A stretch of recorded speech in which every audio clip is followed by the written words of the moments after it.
In this video, I'll show you how to create a system using Scanlily where you can put QR codes on items that you send to your customers, and they can scan it without the app to confirm receipt of those items.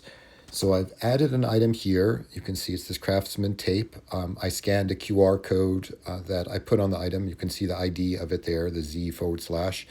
And here's what I recorded about that item. I actually had AI write this for me.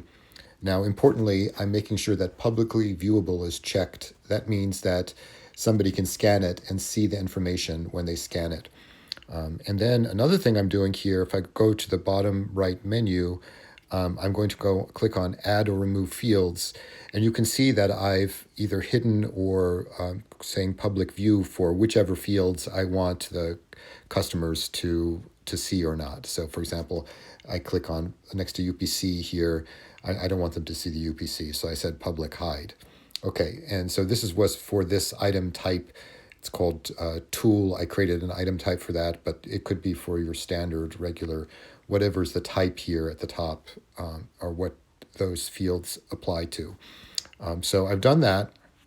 Now, here I'm going to go to Settings now. In the upper left menu, I'm going to click there and go to Settings, and then I'm going to go to the public message here, and I've checked at the top to say I want them to get a message, and then I've written a message. Thanks for signing up for our tool lending program. Please confirm by sending a message below that you received the item, and I put my information down below.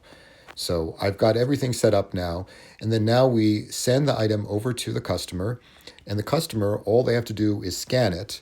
So here we can just go ahead. I'm going to scan the item, and I'm going to open it in Chrome. So I'm opening it here now without the Scanlily app. And notice it's got the description and brand, only the fields I want to show, and it's got the message. Thanks for signing up for our tool lending program. Please confirm by sending a message below.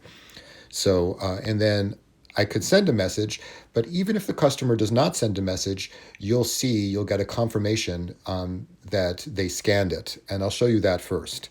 So I'm going to go back to the app here. And let me just scan the item within the app so I can pull it up. Okay, here it is.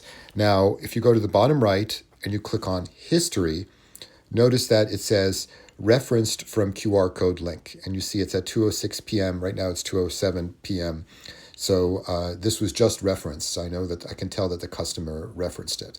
Okay, so now what I'm going to do, I'm going to go back as if I'm the customer. I'll go back to that web browser, and I'm going to write a message back. I'm tester person. I type that out. I can put it in an email, and then I can say, I got this. And I could even reveal my GPS location if I so choose, or add a photo, and then submit the message back.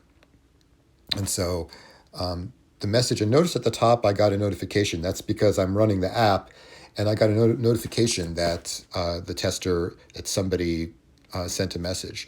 So going back to the app again here, if I go so in my home menu, you see there are notifications. So I can see message by tester person, so that I got this. You'll also have received an email for it. And then so you notice that there's the message, I got this.